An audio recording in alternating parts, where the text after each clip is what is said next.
I'm Anna of All Trades, and today we're going to do something a little different than we've ever done before on this channel, and we're going to talk about failure. So, I had this awesome idea to make a really fancy tool as a gift for a friend of mine. Oh, see you later. And I've put a ton of work, a ton of time, and a ton of thought into this project, and then I was just getting ready to finish the final shots and realized that I had made a couple of totally crucial errors. And the thing for me is that I don't ever want to send a finished product out into the world that is not up to my personal standards. I mean, I could make this look good for a photo or for a video and make it work for this week's YouTube video, but that's not the kind of thing that I want to put out there in the world. So, in front of however many people watch this video, I'm going to say that, hey, I totally screwed up, and then next week, I'm going to show you how I'm going to fix it.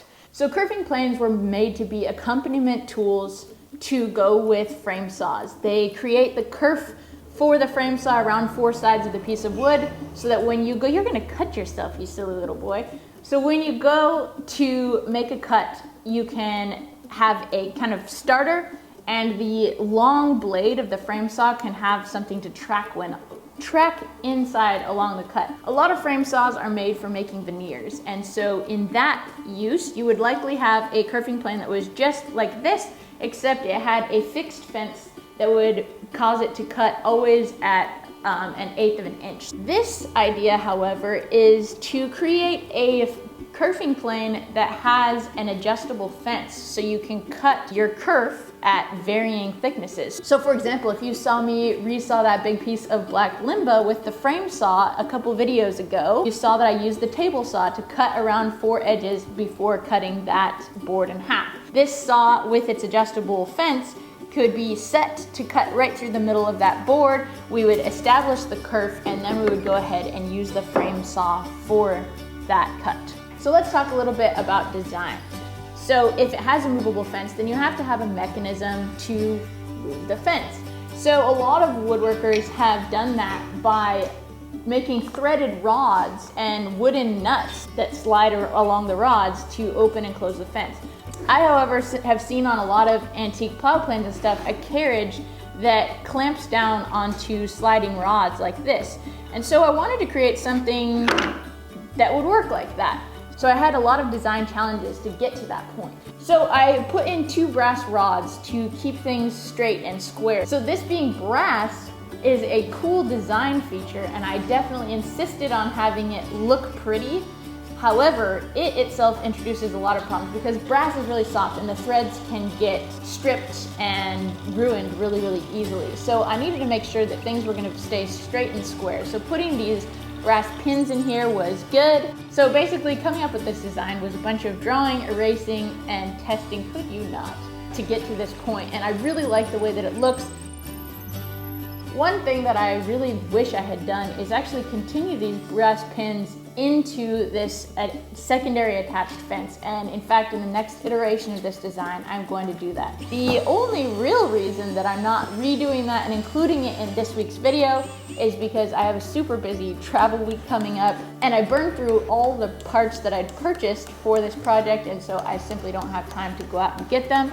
Plus, there's kind of an interesting thing on the internet where you only put your best foot forward and you only show your best projects and your best life. But the reality is, I spend a ton of time in my shop muttering to myself and trying to figure things out and being frustrated, and I fail all the time. And so for me to constantly just show you finished products and perfect projects is really a lie. And also to show you the best clips where I'm doing things correctly and where I'm not just figuring things out along the way is a very unrealistic picture of what I'm actually doing all the time in the shop. This itself and most projects that I've done on this channel are actually not super complicated projects in and of themselves. But I'm not a super experienced woodworker. I've been doing this on a very quick forward trajectory for about 7 years, but that doesn't give me 60 years of woodworking experience just because I've been doing it for 7 years. So there's a lot of humming and hawing and figuring things out and trial and error that goes on in the shop that I think is very important to share with you. because my life is not always beautiful animal snuggles and fun farm life, and I mean, it kind of is that right now, but, and perfect finish, and perfect finished and perfect finished furniture. In fact, I can't even finish a whole sentence without stuttering. You'll also see a lot of blue tape in this video, and blue tape is a fantastic way to keep parts aligned, to tape things together, to make sure that you don't have blowout when you're drilling through holes. You'll also see that I've clamped things together in a funny way for a lot of these things because I wanted to make sure that every time I was drilling a hole through a finished piece, I wasn't gonna have a bunch of blowout on the other side.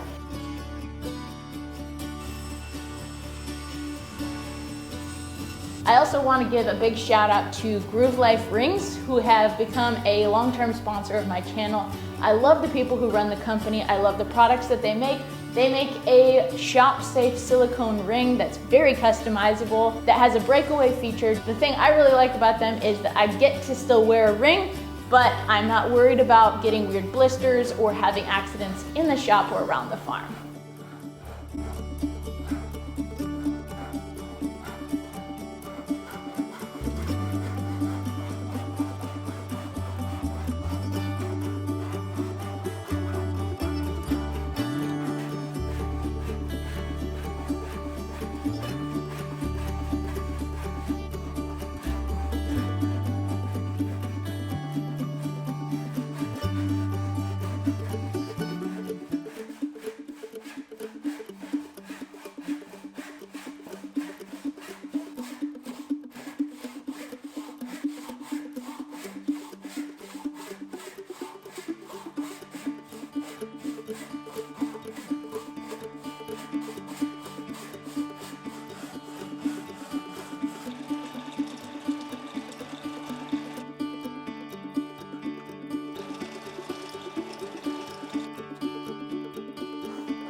Another somewhat funny aspect of this project is that every single dimension in the project was limited to the random few drill bits that I have.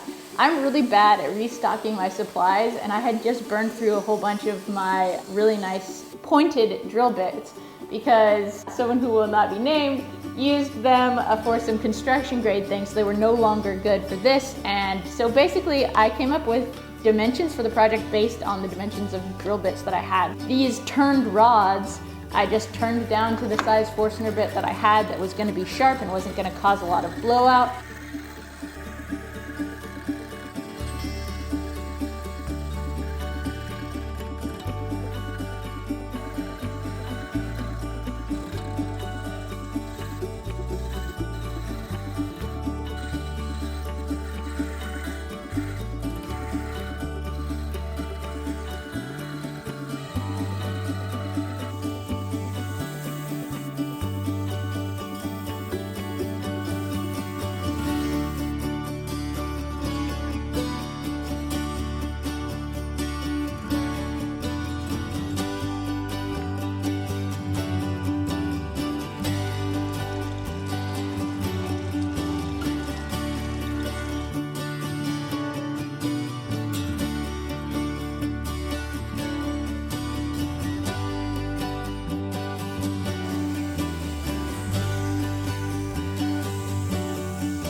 here's where we sit with the design right now. We have figured out that, you know, this piece is basically done.